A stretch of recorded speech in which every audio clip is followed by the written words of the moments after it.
বন্ধুরা, 2025 সালের আইপিএলে কেকেআরের হতাশাজনক পারফরমেন্সের পর ম্যানেজমেন্ট কিন্তু একটা বড় সিদ্ধান্ত নিয়েছিল। দল থেকে বাদ দেওয়া হয়েছিল দুই বড় নাম, ডিকক এবং গুরবাজকে। সত্যি বলতে তখন কিন্তু ফ্যানদের খুব একটা কষ্ট হয়নি, কারণ ওই সময় এই দুজনের ফর্ম একেবারেই ভালো ছিল না। কিন্তু আসল গল্পটা শুরু হয় এখান থেকেই। কেকেআর ছাড়ার পর ডিকক এবং গুরবাজ দুজনেই যেন নতুন করে জন্ম নিলেন। টি-20 ওয়ার্ল্ড কাপে করলেন খুব সুন্দর পারফরমেন্স, আর এই বছর আইপিএলে তারা নিজেদের অন্যান্য দলের হয়ে এরকমই পারফরমেন্স করবেন আশা করা যাচ্ছে। আর এসব দেখেই আমাদের মতো কলকাতা ফ্যানদের মনে এখন একটাই প্রশ্ন আসছে, যে কলকাতা কি সত্যিই কোনো বড় ভুল করে ফেললো?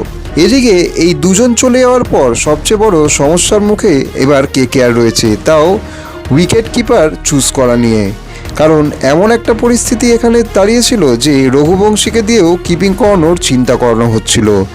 যদিও নিলামে তেজস্বী সিংকে নেওয়া হয়েছিল ব্যাকআপ হিসেবে, তবুও একটা স্থির সমাধান মিলছিল না। আর ঠিক তখনই 2026-এর আগে কেকেআরের কাছে আসে দুটো বড় সুখবর।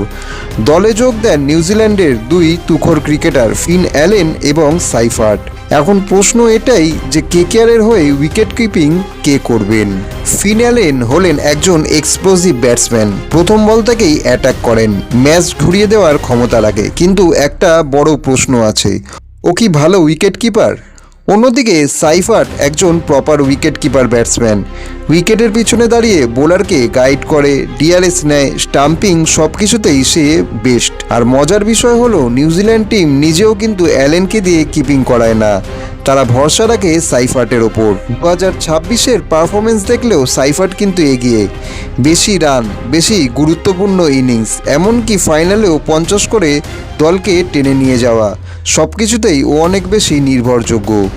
ফিন অ্যালেন অনেকটা সুনীল নারিনের মতো, নয় প্রথম বল থেকেই মারবে, নয় আউট হবে। কিন্তু সাইফার্ট ও ইনিংস তৈরি করতে জানে, ম্যাচ ধরে রাখে। তাহলে কি 2026 আইপিএলে কেকেআরের মেন উইকেট কিপার হতে চলেছেন সাইফার্ট, নাকি ম্যানেজমেন্ট বড় ঝুঁকি নিয়ে ফিন অ্যালেনকেই সুযোগ দেবে? কি মনে হয় বন্ধুরা? অবশ্যই কমেন্টে আপনাদের মতামতটি জানিয়ে দিন।